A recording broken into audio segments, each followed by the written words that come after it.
सातारा जिल्ह्यात आज सकाळपासूनच ढगाळ वातावरण असून संध्याकाळच्या सुमारास फलटण तालुक्यात विजेंच्या कडकडाटासह गारांचा पाऊस झाला।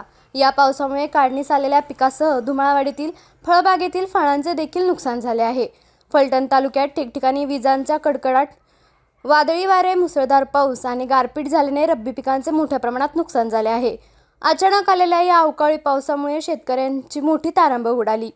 या अवकाळी पावसाचा सर्वाधिक फटका शेती पिकांना बसला असून फळबागांसह हरभरा, ज्वारी व गहू या काढणीला आलेल्या पिकांचे मोठे नुकसान झाले आहे।